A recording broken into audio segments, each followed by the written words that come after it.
السلام عليكم. كذا حد بيسألني على رسائل الصفحة. عندي شاشة سمارت وعايز مثلا افتح عليها اشتراك اي بي، بس انا مش عارف ادخل الواي فاي عليها، مثلا الشبكة مخفية او هو مش عارف يوصل لمكان الواي فاي ولسه جايبها. الشرح على شاشة سامسونج 55 بوصة سمارت، وده الريموت بتاعها. هنيجي هنا، احنا طبعا هندوس على زرار الهوم، ماشي، اللي هو البيت. هتيجي معاك الشاشة زي كده، هتدوس يمين وتنزل تحت عند الاعدادات.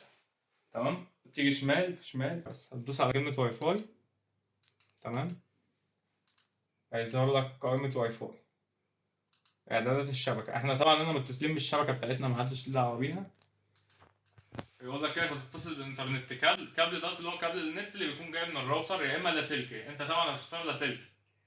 هيبحث مع الشبكة بتاعتنا إحنا إيه، هندوس عليها وكتبنا الباسورد، هيجيب لك نجاح الاتصال موافق. طب ولو الشبكة بتاعتك مخفية بقى، انزل على إضافة شبكة، هيظهر معاك اسم الباسورد، مثلا هتخليها ايه مثلا يعني. بعد كده تدوس الذهاب، هتختار نوع التشفير بتاع الباسورد ده. تمام، هتدوس عليها كده. بعد كده تكتب مثلا الباسورد بتاعك. تمام، وتنزل على الذهاب، هيقول لك جاري الاتصال بالشبكة. طبعا هيجيب لك هنا نجاح الاتصال، نجاح التلفاز متصل بالإنترنت. بعد كده تخرج بعدين تخرج بره خالص بقى براحتك.